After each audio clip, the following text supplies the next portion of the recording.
नमस्कार एवरीवन, कैसे हो? आई होप कि आप सब ठीक होंगे।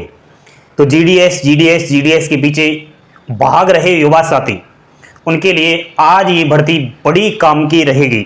अगर आपने 10th पास कर लिया है और 10th में आपके 90% से कम है तो फिर आप जीडीएस की भर्ती को मेरे ख्याल से मिस कीजिए। और एक ऐसी भर्ती आज मैं बता रहा हूं जिस भर्ती में अगर आपने फॉर्म अप्लाई किया तो आपकी नौकरी तो पक्की है ही, उसके अलावा जीडीएस से 4 गुना सैलरी, जीडीएस से अनेकों सारे अलाउंसेस प्लस आप इसमें रखिएगा। चलिए दोस्तों, इस शानदार भर्ती की आज बात करते हैं। आप लाइक का बटन दबाइएगा एंड चैनल पर पहली बार विजिट किया है तो सब्सक्राइब भी कीजिएगा। देखिए साथियों, मैं बात कर रहा हूं रेलवे ग्रुप डी वैकेंसी 2024-25 की। जी हां साथियों, आज मैंने चारों तरफ आंखें फेर करके, चारों तरफ दिमाग लगा करके इस भर्ती को चुना है, वो भी आपके लिए, क्योंकि भारत देश के अंदर वैकेंसियों की कमियां नहीं है, बेरोजगार युवाओं की कमियां नहीं है, अनेकों विभागों के अंदर विभिन्न सारी वैकेंसियां आ रही है। लेकिन क्या आपने कभी ऐसा सोचा है कि किसी भी डिपार्टमेंट्स की, किसी भी विभाग की भर्ती का फॉर्म तो अप्लाई कर रहा हूं, लेकिन क्या मेरी इस विभाग में नौकरी लग सकती है? नहीं सोचा होगा साथियों। लेकिन मैं आपको आज इस भर्ती के बारे में इसलिए बता रहा हूं क्योंकि आपको अब सोचना ही पड़ेगा इस भर्ती के बारे में और इस रेलवे विभाग के बारे में। सुनिए मेरी बात साथियों, 2 प्रकार के कंफ्यूज आ रहे हैं बहुत सारे युवा साथियों को। ये विभिन्न सारे यूट्यूबरों ने पागल बना के रख दिया है। आपको बता दूं, इस बार रेलवे ग्रुप डी की जो भर्ती आ रही है इसमें आईटीआई और जोड़ दिया है साथियों। यानी कि 10th पास तो चाहिए ही चाहिए, उसके अलावा आईटीआई भी चाहिए। लेकिन ऐसा भी नहीं है कि रेलवे ग्रुप डी की सभी विभाग में सभी पोस्ट पर आईटीआई लागू हो। आज मैं आपको बता रहा हूं, एक तो 10th की जो पोस्ट है बिना आईटीआई वाले, और जिन्होंने आईटीआई की है उनके लिए भी वैकेंसी बता रहा हूं। सुनिए मेरी बात साथियों, अभी कोई विभागीय रेलवे का नोटिफिकेशन जारी नहीं हुआ, लेकिन विभिन्न सूत्रों से खबर लग रही है। एक आरटीआई से रिप्लाई लिया, उससे भी यह जानकारी मिली कि आपकी 100% रेलवे ग्रुप डी में आईटीआई लागू इस बार होने जा रहा है। सुनिए, नॉन आईटीआई पोस्ट, अगर आपने आईटीआई नहीं की है, केवल 10वीं पास की है, तो मेरी बात सुनो, टोटल रेलवे ग्रुप डी में वैकेंसी आएगी ना, तो टोटल पोस्ट का 15 से और 20% वैकेंसी नॉन आईटीआई वालों के लिए रहेगी। आपको मैं बताऊं, विभाग एक तो ट्रैफिक और दूसरा मेडिकल, इन दोनों ही विभाग में आप लोग बिना आईटीआई के फॉर्म भरोगे। इतना ही नहीं साथियों, ये दोनों ही विभाग ऐसे हैं, ये दोनों ही डिपार्टमेंट्स ऐसे हैं जहां पर आप रेलवे ग्रुप डी में एक वीवीआईपी नौकरी करोगे।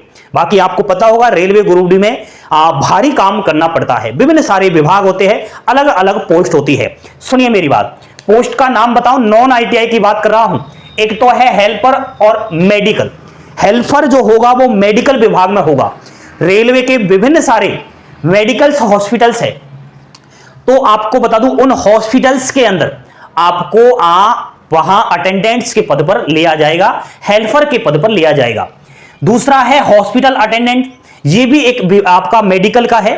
तीसरा है असिस्टेंट पोस्टमैन, शानदार नौकरी है एक पोस्टमैन की। एंड गेटमैन, कभी आप फाटक को खोलते और लगाते हुए देखा होगा, वो गेटमैन होता है।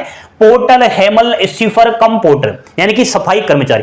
तो ये नॉन आईटीआई वालों के लिए कम नहीं है साथियों, ठीक है। आपको एक भीड़ से बचना है, आईटीआई वालों की बहुत ज्यादा संख्या है, वो तो उधर क्या है, उलझ जाएंगे, वो तो अपने काम में लग जाएंगे। आप पतली गली से यहां से चुपके से डाल देना और प्लानिंग से डालना, क्योंकि जोन वाइज ये बढ़ती आती है।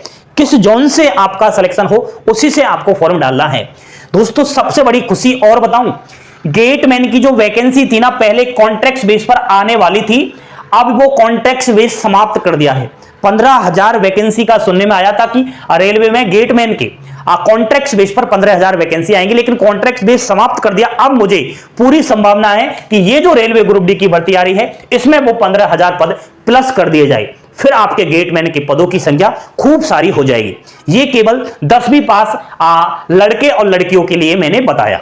अब दोस्तों दूसरी है आईटीआई वाली पोस्ट। देखिए, टोटल पोस्ट का 80 से 90% वैकेंसी आपकी आईटीआई वालों के लिए रहने वाली है। अब आप जानना चाहते हो कि कौन कौन सी पोस्ट है आईटीआई के लिए, तो दोस्तों आईटीआई भी विभिन्न स्ट्रीम्स के अंदर होता है, विभिन्न अलग अलग आपको इलेक्ट्रिकल, मैकेनिकल, डीजल अलग अलग होता है, तो उसी के अकॉर्डिंग आपकी भर्ती आने वाली है। अगर आप जानना चाहते हो तो आप हमारे टेलीग्राम चैनल पर जाए, वहां पर मैंने जितनी भी आईटीआई वाली पोस्ट है रेलवे ग्रुप डी की वो सारा का सारा पीडीएफ डाल दिया।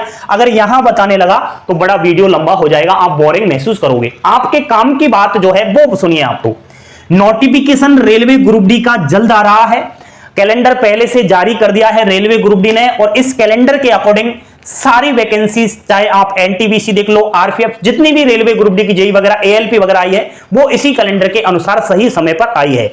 इस कैलेंडर में लेवल 1 का जिक्र किया गया है, जो ग्रुप डी की बात हो रही है, जो रेलवे ग्रुप डी लेवल 1 के ही अंदर आता है साथियों। अक्टूबर से दिसंबर तक नोटिफिकेशन की बात हुई, अभी तो अक्टूबर बीत रहा है और नवंबर दिसंबर 2 महीने के अंदर अंदर यानी कि इसी साल रेलवे ग्रुप डी का नोटिफिकेशन आ जाएगा। साथियों आपको एक ये भी जानना जरूरी है, बहुत सारे बच्चे ये पूछ भी रहे थे मेरे से, सर रेलवे ग्रुप डी की नंबर ऑफ टोटल वैकेंसीज कितनी आने वाली है। सुनिए, लास्ट जो वैकेंसी आई थी ना रेलवे ग्रुप डी की साथियों, वो 1,03,769 पदों पर आई। इन 1 लाख से अधिक पदों पर जो भर्ती आई, इनके लिए करोड़ों व्यक्तियों ने फॉर्म डाला। यानी कि कहीं कहीं ऐसे देश है जहां की जनसंख्या भी नहीं है, उतने सारे बच्चों ने तो रेलवे ग्रुप डी का भारत देश में फॉर्म डाल दिया। देखिए आप लोग साथियों, अब आप सोच रहे हो कि लाखों पदों पर भर्तियां आए, तो ऐसा नहीं होगा दोस्तों। अब की बार रेलवे विभाग ने बड़े बदलाव कर दिए हैं। कभी कैलेंडर जारी नहीं किया, लेकिन इस बार कैलेंडर जारी किया। एंड रेलवे का प्लानिंग है कि हर 1-2 साल में भर्ती हम निकालें। वैकेंसी तो बहुत ज्यादा खाली है, लेकिन पहले की बात करें तो 5 साल, 6 साल, 7 साल, 8 साल बाद इतने सालों के गैप में भर्तियां आती थी, तो वो लाखों पदों पर आती थी। लेकिन रेलवे विभाग का प्लानिंग है कि हर 1-2 साल में भर्ती निकालेंगे, तो वो कम पदों पर आपकी भर्तियां आएंगी। लेकिन वो भी इतना नहीं, रेलवे विभाग भी इतना झुकेगा नहीं साथियों। प्रेजेंट वैकेंसी की बात करूं तो मेरे ख्याल से लगता है कि 30,000 से 40,000 पदों पर यह भर्ती आए। अब बताओ, बहुत ज्यादा होती है साथियों ये भर्तियां। अब सुनिए मेरी बात, पेपर की बात कर लेता हूं। पेपर होगा, इसमें 90 मिनट का आपको समय मिलेगा। कंप्यूटर पर पेपर होगा, 100 क्वेश्चंस आएंगे, 100 मार्क्स के रहेंगे। इसमें मैथ्स पढ़ लीजिए, 25 क्वेश्चंस मैथ्स के आएंगे, रीजनिंग से आएंगे 30 क्वेश्चंस, जीएस जिसे साइंस भी कह सकते हो आप, 25 क्वेश्चंस जनरल साइंस के आएंगे, और 20 क्वेश्चंस करंट अफेयर्स और जीके के आएंगे। कितने हो गए? 100 क्वेश्चन। साथियों आपका जो मेरिट बनेगा वो पेपर से बनेगा, आपको अच्छा स्कोर करना है। अब इसमें आप सुनिएगा, पेपर दे लिया, उसके बाद साथियों इसमें होगा फिजिकल। महिलाएं अगर सुन रही है तो पहले महिलाओं का बताऊं, आपको 20 किलो का एक बोरा उठा करके 100 मीटर की दूरी करनी है पूरी। समय मिलेगा 2 मिनट का। सुन रही हो? आपको 5 मिनट और 40 सेकंड का समय दिया जाएगा 1000 मीटर, यानी कि 1 किलोमीटर दौड़ पूरी करनी होगी।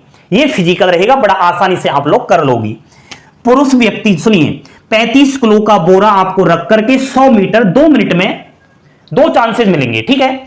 1000 मीटर की दौड़ है, 4 मिनट और 15 सेकंड में पूरी करनी होगी, जो आसानी से कर लोगे। ये फिजिकल है दोस्तों। सैलरी अगर सुनोगे ना आप रेलवे ग्रुप डी की, तो पहले तो आप सोचोगे यार ये 10वीं पास बढ़ती है, दूसरा इसकी सैलरी कितनी खतरनाक है। साथियों शुरुआती वेतन की बात करूं तो 30,000 से 35,000 के अप्रोक्स आपकी सैलरी रहेगी। इसीलिए तो बहुत सारे युवा साथी रेलवे के पीछे भागते हैं। उसका सबसे बड़ा कारण यह भी है अलाउंसेज। रेलवे में सैलरी तो मिलती ही मिलती है, उसके अलावा विभिन्न सारे भत्ते आपको दिए जाते हैं, जिसमें HRA हाउस रेंट अलाउंस, जहां रहोगे वहां आपको किराया रेलवे फ्री देगा, डीए महंगाई भत्ता, अन्य मेडिकल वगैरह सारी सुविधाएं मिलेगी, और 78 दिन का आपको बोनस भी दिया जाता है सैलरी के अलावा। मैं समझता हूं बहुत ज्यादा सैलरी होती है ये। अब सुनिए आपका जो कंफ्यूजन है, सर क्वालिफिकेशन आईटीआई रहेगी, तो मैंने तो आईटीआई नहीं किया, इसीलिए मैंने आज ये वीडियो बनाया। क्योंकि साथियों ऐसा भी नहीं कि सभी रेलवे ग्रुप डी की पोस्ट को आईटीआई में ले लिया जाए। जो मैंने इधर की पोस्ट बताई वो नॉन आईटीआई है, और आईटीआई वाली बहुत सारी वैकेंसी है जो टेलीग्राम पर डाल दूंगा, देख लेना। एक तो 10th फ्रेशर जिसने आईटीआई नहीं की तैयार हो जाए, और आईटीआई वालों के लिए तो बल्ले बल्ले है ही। अब दोस्तों आपकी क्या राय है, आप इसकी तैयारी करना चाहते हो या नहीं करना चाहते? मैंने उनके लिए खासकर ये वीडियो बनाया, मेरे साथ इंडिया पोस्ट ऑफिस की जीडीएस भाई बहन बहुत सारा जुड़े हुए हैं जो जीडीएस की नौकरी लेना चाहते हैं। मैं समझता हूं बिना परीक्षा जीडीएस की नौकरी लगती है, लेकिन जीडीएस में 50% 60% वालों का नंबर आना मुश्किल लग रहा है। इसका सबसे बड़ा कारण है आप लोग ही कट ऑफ बढ़ा रहे हो पिछले 2 साल से। आप लोगों की गलती की वजह से ही जीडीएस भर्ती का कट ऑफ जा रहा है 100%। क्या गलती है आप लोगों की, वो टेलीग्राम चैनल पर डालूंगा, यहां बातें नहीं करूंगा साथियों। आइए टेलीग्राम पर, आइए हमारी ऑफिशियली वेबसाइट पर, करते हैं आपसे लाइव बात। क्या है वो सबसे बड़ा कारण तो जीडीएस की कट ऑफ जाती है 100% पार। कैसी लगी जानकारी? Like share subscribe. जय हिंद जय भारत।